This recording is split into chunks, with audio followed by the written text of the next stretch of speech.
नमस्कार. मी मोरेश्वर. हाय Maharashtra YouTube news चॅनलमध्ये आपलं स्वागत आहे. राज्याच्या पहिल्या महिला उपमुख्यमंत्री म्हणून सुनित्रा अजित पवार यांनी आज शपथ घेतली. म्हणजे दुपारी त्यांची राष्ट्रवादीच्या गटनेतेपदी निवड झाली आणि त्यानंतर संध्याकाळी मुंबईत हा कार्यक्रम झाला. मुंबईत हा कार्यक्रम होत असताना तिकडे बारामतीमध्ये काही वेगळंच शिजत होतं का. शपथविधी मुंबईत असताना शरद पवारांनी सकाळी पत्रपरिषद घेऊन एक बॉम्ब टाकला. शरद पवार म्हणाले की शपथविधीची मला माहिती नाही. सुनित्रा वहिनी शपथ घेत आहेत याची मला माहिती नाही असं सांगून शरद पवारांनी खळबळ उडवून दिली राज्यात. त्यामुळे तर्कवितर्क लढवले जात आहेत.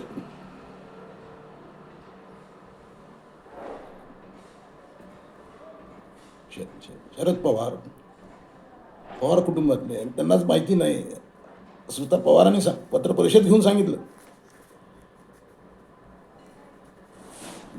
म्हणजे आज एवढा मोठा एवढी मोठी घडामोड होत असताना राष्ट्रवादीत शरद पवार पत्रपरिषद घेतात आणि सांगतात की बाबा मला माहिती नाही. यामागे नेमकं काय राजकारण आहे. पवार कुटुंबातले मतभेद या निमित्ताने पुन्हा एकदा चव्हाट्यावर आले आहेत. शरद पवारांना दूर ठेवण्याचा प्रयत्न या निमित्ताने राष्ट्रवादीच्या एका गटाने साधला. म्हणजे प्रफुल्ल पटेल, सुनील तटकरे, छगन भुजबळ वगैरे कंपनी जी आहे, जी सध्या अधिकृत राष्ट्रवादी म्हणून मान्य आहे, त्यांनी शरद पवारांना भाव दिला नाही. शरद पवारांना दूर ठेवलं, अंधारात ठेवलं. पण तरी दाबून पटेल अँड कंपनीने तो शपथविधी सोहळा पार पाडून घेतला.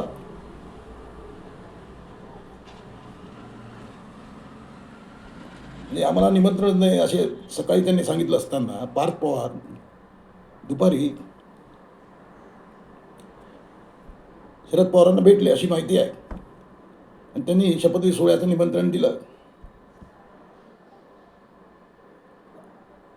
आता या निमित्ताने शरद पवारांनी एक कॉमेंट केली आहे. त्यातून बराच काही संदेश महाराष्ट्राला मिळाला आहे. 2 राष्ट्रवादींचं विलिनीकरणाची चर्चा सुरू होती अजितदादांच्या हयातीत. अजितदादा स्वतः आग्रही होते की 2 राष्ट्रवादीचं विलिनीकरण झालं पाहिजे. शरद पवार म्हणतात की आता नव्या परिस्थितीत विलिनीकरणाच्या प्रक्रियेत अडसर निर्माण होऊ शकतो. एकूणच राजकारण म्हणजे खूप काही पडद्यामागून बरंच काही बिघडलं आहे. म्हणजे अजितदादांची राष्ट्रवादी हडप करण्याचा प्रयत्न राष्ट्रवादीच्या शरद पवार गटाकडून झाला का? शरद पवारांनी प्रयत्न केला का? कारण सुनित्रा वहिनी आणि सुप्रिया सुळे यांच्यात फारसं शक्य नाही. परंतु अजितदादांच्या अंत्यविधी सोहळ्यामध्ये सुप्रिया सुळे पुढे करत होत्या. पूर्ण समारंभात त्या स्वतःहून फिरल्या, अग्रभागी होत्या. यामागे काय राजकारण आहे असं त्यांच्याच चाहत्यांना प्रश्न पडला आहे. पक्ष म्हणजे आता अजितदादांची राष्ट्रवादी हायजॅक करण्याचा प्रयत्न होता का?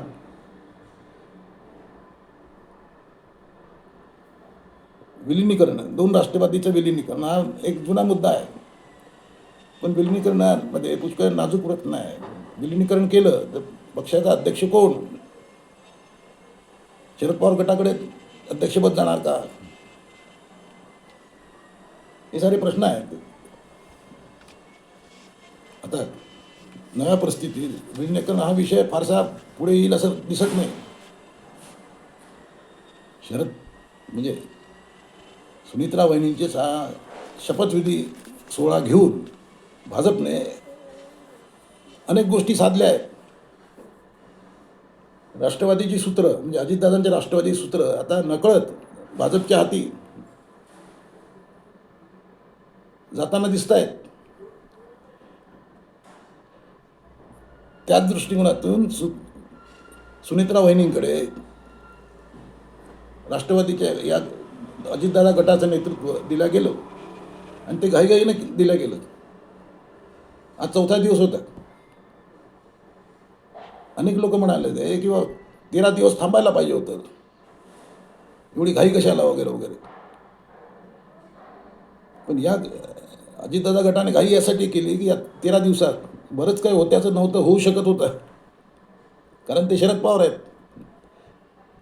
त्यामुळे सावधगिरी म्हणून अजितदादा गटाने शपथविधी सोहळा उरकून घेतला आणि पक्ष शरद पवारांच्या तावडीत जाण्यापासून वाचवला, अशी जोरदार चर्चा आहे. आता राष्ट्रवादी आता नव्या प्रवाहातून पुढे जाणार आहे आता.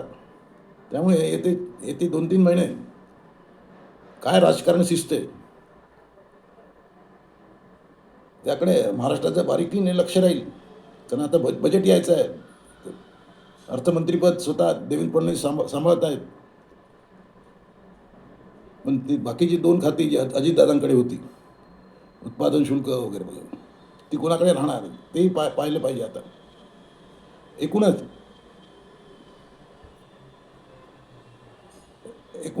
आता भाजप काय चाली खेळतो त्याकडे लक्ष राहील. प्रफुल्ल पटेल आणि सुनील तटकरे आता यांच्याकडे पक्षाची सूत्र आहेत. संघटना म्हणून या दोघांकडे पक्ष आहे. अजितदादांचे राजकीय सल्लागार नरेश अरोरा यांची भूमिका महत्त्वाची राहणार आहे. एकूणच सुप्रिया सुळे आणि अजित शरद पवार यांना हा पुढचा प्रवास सोपा नाही. तुम्हाला काय वाटते? आणि सुनित्रा वहिनी कशा पद्धतीने कारभार करतील, पक्षाला पुढे नेतील, पक्षाची की भांडणं वाढतील? कॉमेंट करा. नमस्कार.